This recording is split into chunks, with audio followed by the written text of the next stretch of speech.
하나님 말씀은 창세기 4장 8절부터 15절 말씀입니다. 좀 어려운 말씀인데요. 어쨌든 지나가는 내용들이기 때문에 우리가 좀 보면서 또 인도를 받아야 되지 않겠나 싶습니다. 10절부터 12절을 합독하고 사도행전 4장, 창세기 4장 8절부터 15절 말씀을 보겠습니다. 우리 이 시간 창세기 4장 10절부터 12절 말씀 합독하겠습니다. 이르시되 내가 무엇을 하였느냐 내 아우의 핏소리가 땅에서부터 내게 호소하느니라.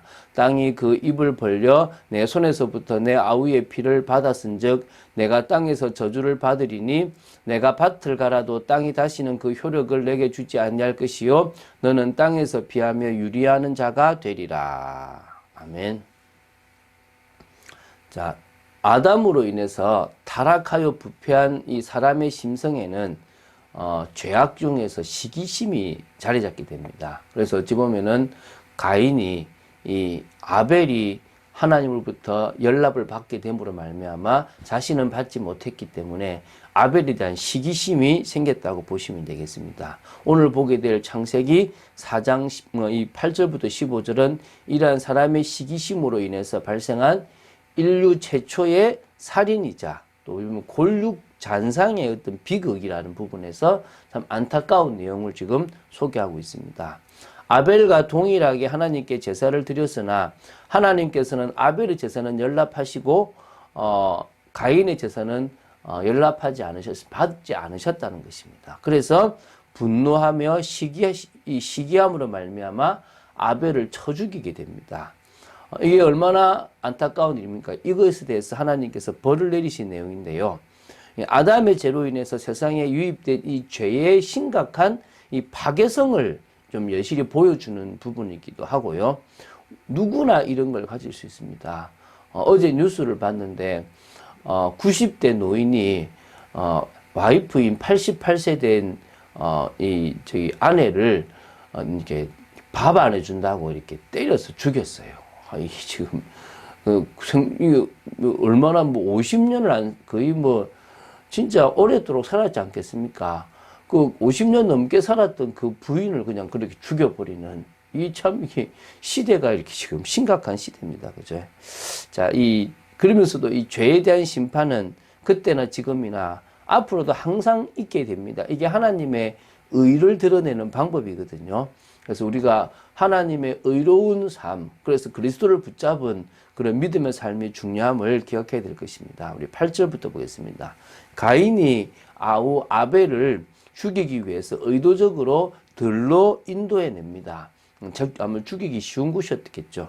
들에 있을 때 가인이 아벨을 쳐 죽입니다. 뭔가의 도구로 쳐 죽였다 이런 표현이 되겠죠. 그럼 아벨을 왜 죽였을까요? 가인이 당연히 하나님이 자신의 제사는 받지 않고 아벨의 제사만 받았기 때문에 분노하고 시기해서 죽였습니다. 그러니까 어찌 보면 하나님의 사랑을 받은 것, 또 은혜를 받은 것에 대해서 시기심과 분노가 일어난 거죠. 결국 그 배후에 누가 있습니까? 사단이라는 존재가 있습니다. 그 분노와 그 죽일 마음을 심었지 않겠습니까? 그리고 이 가인은 아벨을 죽일 장소를 들로 정하고 들로 인도해 죽인 겁니다. 그래서 너무나 죽여야 돼. 아니면 안 되라고 생각하고 죽였겠지만 죽이고 나서는 아마 후회가 됐을 것입니다. 꼭 사단은 이렇게 해요. 죽일 당시에는 너는 안 죽이면 안 돼. 완전 분노 속에 빠져서 딱 죽이게 행동을 하고 나서는 그 다음에는 뭘 하냐면 야 네가 사람이냐 어떻게 동생을 죽이냐라고 또 엄청 또 죄책감에 시달리게 해요. 하나님 앞에 회개는 안 하게 해요. 그래서 결국은 그 죄책감에 죽게 만들어요. 참 이 사단의 존재가 너무나 악하고 잔인하다는 생각들을 우리는 가져야 됩니다.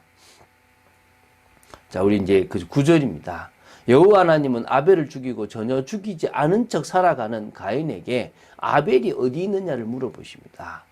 내 아우 아벨이 어디 있느냐. 그러니까 이제 어떻게 보면 기회를 주시려고 하는 부분인 것 같아요.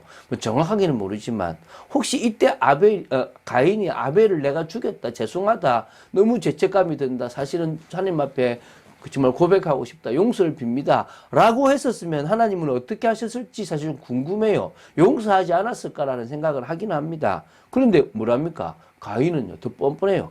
모른다는 거예요. 아, 내가 아우를 지키는 자입니까? 라고 오히려 막 반문을 하고 대드는 겁니다.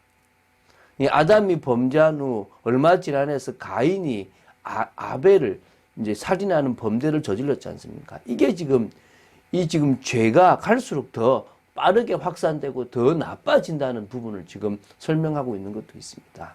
자, 우리 10절부터 12절을 보겠습니다. 이제 하나님께서 말씀하십니다. 네가 뭘 했냐? 지금 아우의 핏소리가 땅에서부터 내게 호소하느니라. 나는 죽을 이유가 없이 죽었습니다. 라고 호소한다는 거지. 이 현재 분사를 계속적으로 하고 있다는 거예요, 지금. 그래서 땅이 그 입을 벌려 내 손에서부터 내 아우의 피를 받았은 즉 내가 땅에서 저주를 받을 것이다 라고 얘기합니다. 다시 말하면요, 가인은 죄 없는 아벨의 피를 땅에 흘렸기 때문에 땅을 더럽게 만들었고요, 그러므로 말미암아 가인은 그 땅으로부터 떨어지는 저주를 받게 되는 것입니다. 이게 인과응보입니다.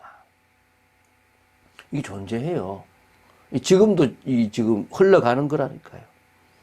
그래서 가인이 아무리 밭을 갈고 노력을 해도 다시는 그 효력을 가인에게 주지 않을 정도로 저주를 받게 되었다는 것입니다.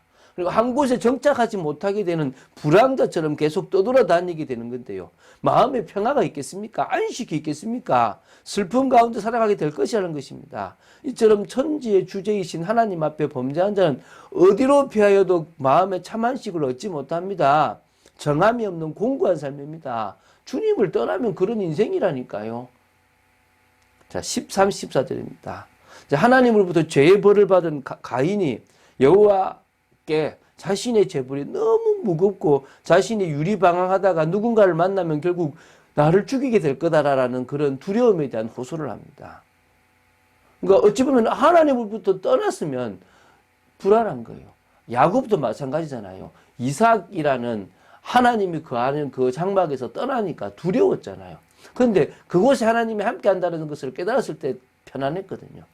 어찌 보면은 이 가인도요, 아벨을 죽였지만 하나님을 아니까 하나님 안에 있을 때가 얼마나 평안한지를 알았다는 것입니다. 여러분, 우리는 알아야 됩니다. 지금 사람들은 하나님 안에 없는데 평안하다고 생각을 하고 나름대로 잘 산다고 생각을 해요. 이게 지금 심각한 문제라니까요. 자, 15절입니다. 여호와 하나님은 여전히 자비를 베풀어 주십니다. 가인의 죄 때문에 가인을 쫓아낼 수밖에 없지만, 벌할 수밖에 없지만 가인이 죽도록 내버려 주시지는 않는다는 것입니다. 가인에게 표를 주신 겁니다. 그 표가 무엇인지는 모르겠습니다. 뭐 그리스도를 의미할 수 있는지는 제가 잘 모르겠습니다. 그러나 가인이 만나는 모든 사람으로부터 죽음을 면하게 되는 표라는 것은 사실이었습니다. 어떤 방식으로 부여됐고 그 주위에 누가 있었는지도 잘 모르겠습니다. 그러나 분명한 것은요, 제가 저번에 말씀드렸지만은 성경은요, 이 모든 설명을요, 자세하게 상세하게 하지 않습니다. 당신이 하시고 싶은 말씀만 하시는 것입니다.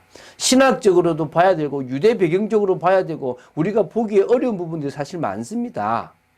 그렇지만 중요한 핵심은 이겁니다.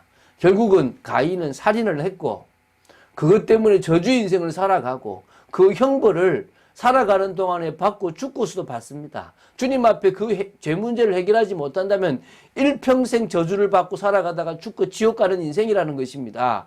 그래서 우리에게는 예수 그리스도밖에 없다라는 답이 나는 겁니다. 오직 예수, 이 하나의 답이 우리는 나게 돼 있는 것입니다. 히스기야가 뭘 했습니까? 하나님을 떠나고 우상 숭배하는 그 나라를 다시 돌렸습니다. 신앙을 회복했습니다. 정말 하나님 앞으로 모든 결단을 다 했습니다. 심지어 노뱀까지 없애버렸다니까요. 그런데요, 그렇게 국력도 떨어지고 모든 게 무너졌던 그런 나라가 회복이 되기 시작하고 임마누엘의 일이 벌어지고 형통한 축복이 일어나기 시작하는 겁니다. 사람들은 자꾸 착각해요. 배경이 있으면 된다고 생각합니다. 내가 뭔가를 열심히 하면 된다고 생각됩니다. 아닙니다. 하나님 앞에 서면 되는 겁니다. 하나님 앞에서는 신앙을 회복하면 다 회복되게 되어 있는 것입니다. 오늘 이 사실을 여러분이 기억하게 되기를 바랍니다. 그래서 우리는 오직 하나님 앞에 회복되는 신앙이 되어야 되고요. 특히 히스기야처럼 기도의 비밀, 아수르 군대를 무찌르고 자신의 그 병을 주님 앞에 응답받은 그 기도의 비밀을 가지게 될 줄로 믿습니다. 하나님은 그런 축복들을 허락하실 줄로 믿습니다. 정말 우리는 세상 변화라는 분명한 삶의 목적과 이유가 있다는 사실을 기억하고 응답받는 여러분 되시기를 주 예수 그리스도 이름으로 축원드립니다. 주는 그리스도시요 살아계신 하나님의 아들이심을 고백합니다. 짧은 시간에 이 창세기 4장을 나누기 때문에 많은 부분들을 우리가 나눌 수는 없습니다. 그러나 아버지 하나님, 이 말씀을 통해서도 저희들에게 은혜를 허락하여 주시고 그 속에 숨겨진 당신의 그 귀한 뜻을 우리가 깨달아 알아갈 수 있도록 역사하여 주시옵소서. 아버지 하나님, 저희들이 죄의 문제를 해결할 수 있는 예수 그리스도를 알게 되었다는 것만으로도 너무나 감사하고 오직 그분으로 말미암아 하나님을 만나고 누리는 하나님의 은혜 속에서의 참 평안과 행복을 누려나갈 수 있는 저희들 되도록 지켜 주시옵소서. 오직의 비밀과 기도의 비밀을 가진 저희들 되도록 하나님께서 주장하여 주시옵소서. 주 예수 그리스도 이름으로 기도드립니다. 아멘.